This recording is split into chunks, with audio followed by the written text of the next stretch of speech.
Balita mga boys, so patapos na nga yung December at inaasahan nga natin na napakalamig talaga ng ganitong panahon. Kung maraming ganap dito ng mga nakalipas na araw, panigurado ako napakaraming ganap dyan sa Pilipinas. Mula simbang gabi hanggang mag Noche Buena, sigurado yan, inuman lang lagi yan. Nagkaroon nga pala kami ng gathering dito, no? Christmas party ng mga Pinoy dito sa city namin, sa area namin, sa Yarvenpa. At makikita mo talagang masaya dahil napakaraming Pinoy ang umattend dito sa maliit na gathering na to, no? At syempre dahil mga Pinoy yung mga kasama natin dito, hindi mawawala yung mga kainan, mga palaro at yung mga normal na ginagawa natin kapag Christmas dyan sa Pilipinas. At syempre i-shoutout na rin natin yung mga asa-asawa ng mga kababayan natin Pilipino dito na mga Finnish, no? Kaya nga sa event na to, parang hindi ka nalayo ng Pilipinas kasi puro Pinoy din talaga yung mga kasama mo, no? At modus pa, si Santa Claus. Tapos meron din pala kaming gathering dito ng mga classmate ko, no? Alam nyo naman na nag-aaral pa ako dito, di ba?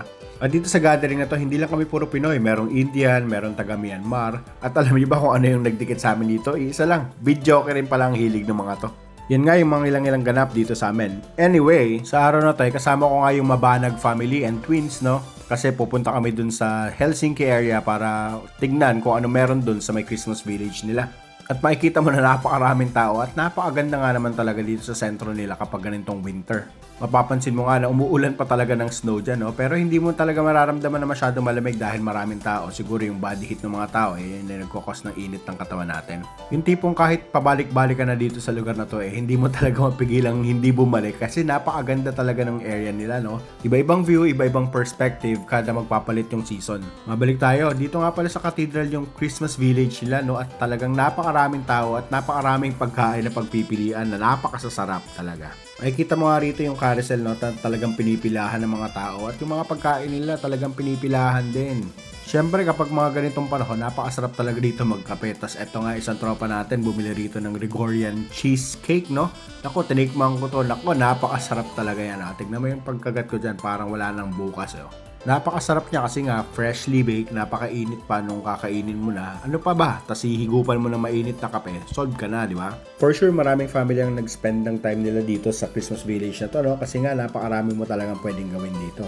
Eto, makit pa ako dun sa may cathedral na alam ko naman, paulit-ulit ko nang binibideo sa inyo. Pero eto hindi natin talaga mapigilan kasi iba na naman yung season dito. At napaka-normal sa ating mga Pilipino na every Christmas we spend time with our family, with our relatives. Nagre-reunion pa nga, di ba? At bigayan ng mga gifts, no? Ikaw, ano bang gifts ang natanggap mo na? Kasi ako, eto, tingnan mo ah.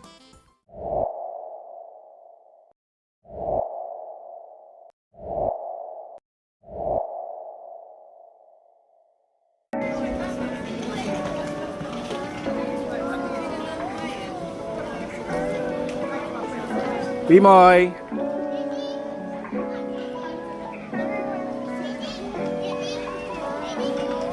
Hi!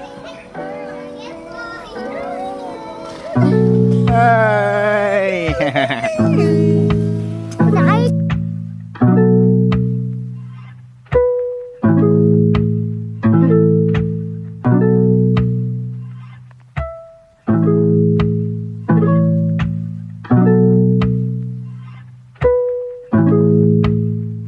Oh, di ba ang saya? Merry Christmas nga pala sa lahat, no? And advance Happy New Year. Primo TV.